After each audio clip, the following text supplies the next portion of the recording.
Well, Kim Kardashian and Pete Davidson broke up.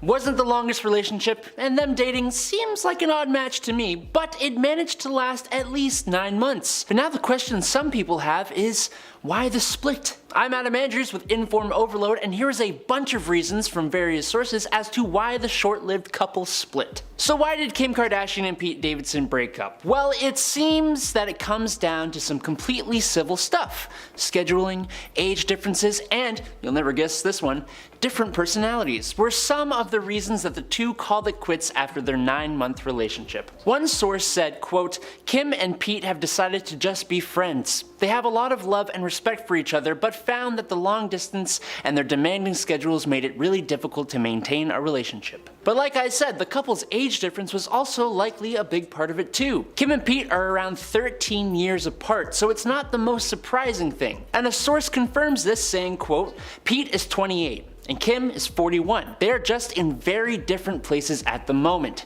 Pete is totally spontaneous and impulsive and wants her to fly to New York or wherever he is on a moment's notice. But Kim has 4 kids, and it isn't that easy. She needs to focus on the kids." This same insider also revealed that Kim's various businesses, of which there are many, have made keeping a relationship difficult for her, saying, quote, "She's totally exhausted by this relationship and other things going on in her life." But that's not to say that they were not getting along or had no chemistry. They absolutely had a lot of chemistry, and anyone who's seen them together would agree with that. Yet another source, this time for Entertainment Tonight, said, quote, "They had tons of chemistry and still do, but she kind of wants to be single and date. Kim still adores Pete and will always be friends with him. She still thinks he's the nicest and sweetest guy in the world, and there's no drama or anything weird between them now." This source continues to say, quote, "She felt like Pete was the extreme opposite of Kanye, and it was good for her then. She initially thought it would be a fun fling, but then it got more serious when they were spending so much time together. Kim wasn't feeling like she was willing to settle down with him just yet." So yes, it seems like it was just the natural progression of a rebound. These things happen.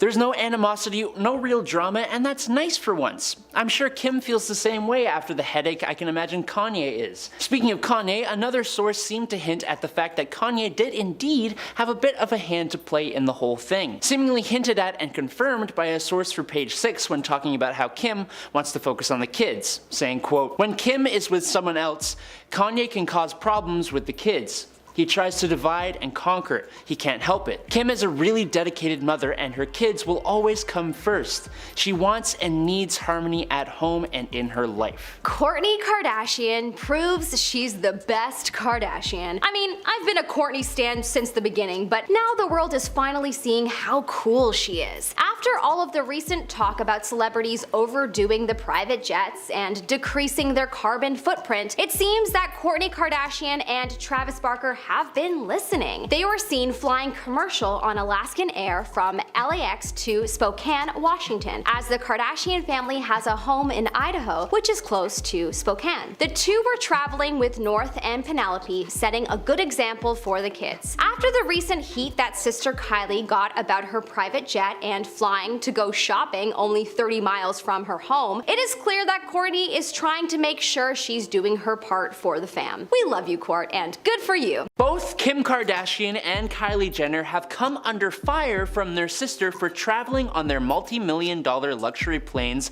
to Cleveland to watch Kourtney's husband Travis Barker perform with Machine Gun Kelly. Kourtney has made it clear she was flying on a commercial plane and has proclaimed to be, quote, "obsessed with flying commercial," sharing a photo of a plane on the tarmac as she flew back to LA from Cleveland with her family. Kourtney has talked in the past about being environmentally conscious and priding herself on taking measures to protect the planet. Meanwhile, her younger sister Kylie faced backlash last month for boasting about her $72 million private jet and for taking a 17-minute flight, which is about a 45-minute drive by car. Fans and Kourtney were pretty upset about the blatant waste of fuel and resources, with one fan accusing the LA native of being a, quote, "climate criminal." Kim owns a $150 million private jet, which she has titled Kim Air. In October of 2016, people were shocked when they found out that reality television star Kim Kardashian had been robbed while in a hotel room in Paris. With how high profile the family is and how well known they are for being wealthy and flaunting it, it unfortunately makes them a big target for theft. The robbers stole millions of dollars worth of valuable jewelry, no one being arrested in connection to the crime until 5 years later in 2021. Since the event happened, the discussion has died down and no new information has come out until now. One of the robbers involved in the theft was interviewed and has spoken up about their involvement in the situation and their feelings towards it. So let's recap what happened 6 years ago and see what the criminal had to say about it. Like I said before, the incident took place in October of 2016. She was in Paris doing runway shows and had returned to her hotel, actively posting live videos of her at the runway, out to dinner, and finally spending time in her room. While she was there, masked robbers threatened the concierge of the hotel and got them to give access to her room,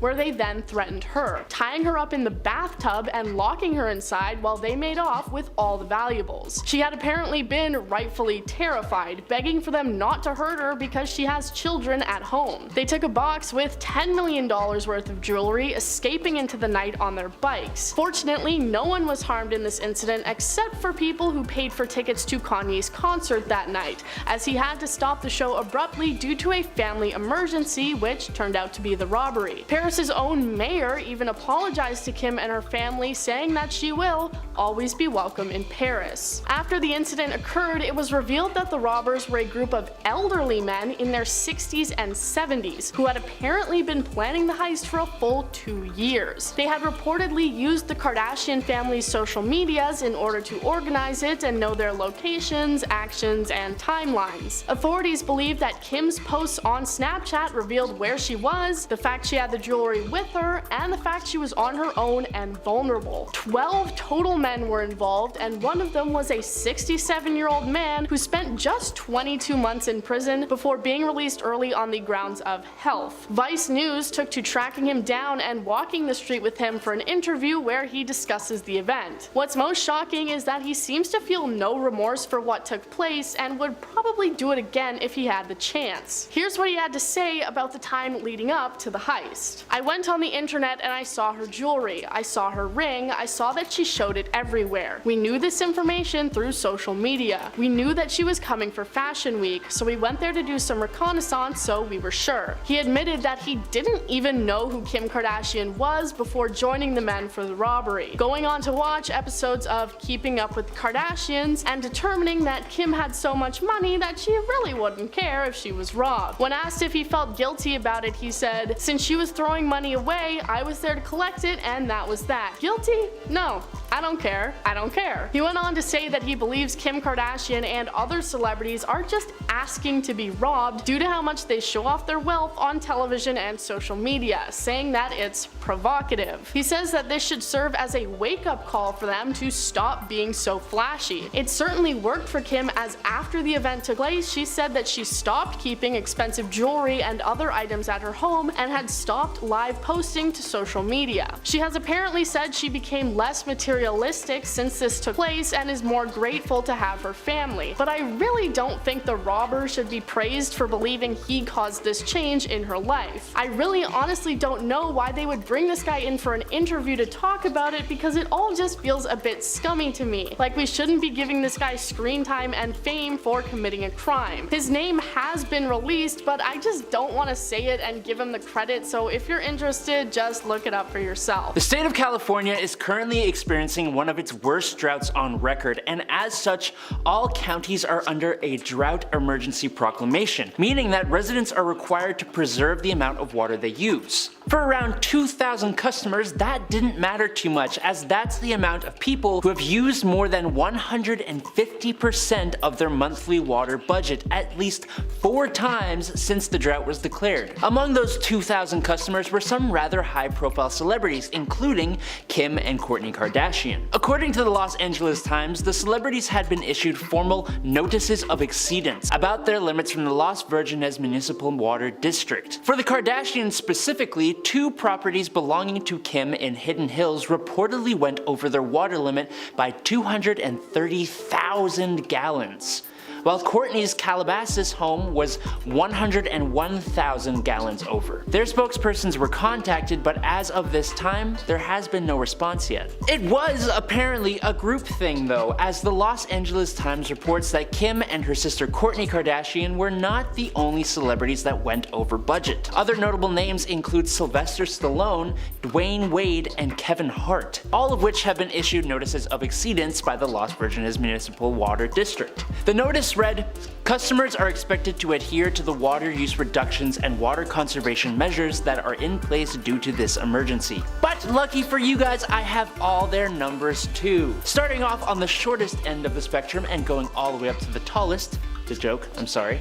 Kevin Hart's Calabasas property was 117,000 gallons over budget in June, which is, hold on to your seats, 519% more than he was allowed. In June, Sylvester Stallone and his wife Jennifer Flavin also went over their water budget by 533%, with his Hidden Hills residence being 230,000 gallons over in June. But at least Sly had a bit more of an explanation.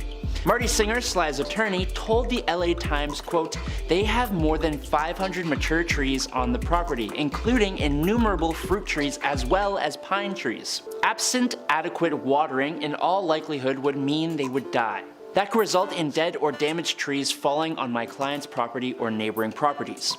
My client has been addressing the situation responsibly and proactively. They have let grasses die and other areas are watered by a drip irrigation system." So hey, at least that's something. But we haven't gotten to the big offender. Coming in at the #1 spot in terms of water usage, as far as I'm aware, is NBA star Dwayne Wade and his family. Let's give him a big old round of applause, shall we?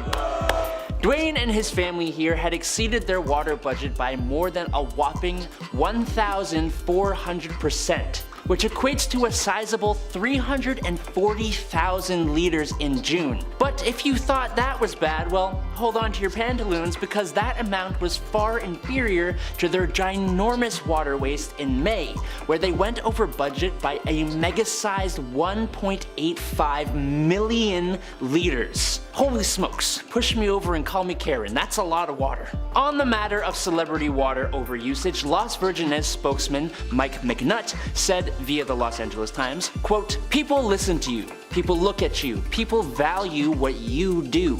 We need you to step up to the plate, to be examples and to be leaders so that other people will follow. That is the most critical thing that anybody in that bracket or that has those resources can do to influence and help with other people's behavior modifications."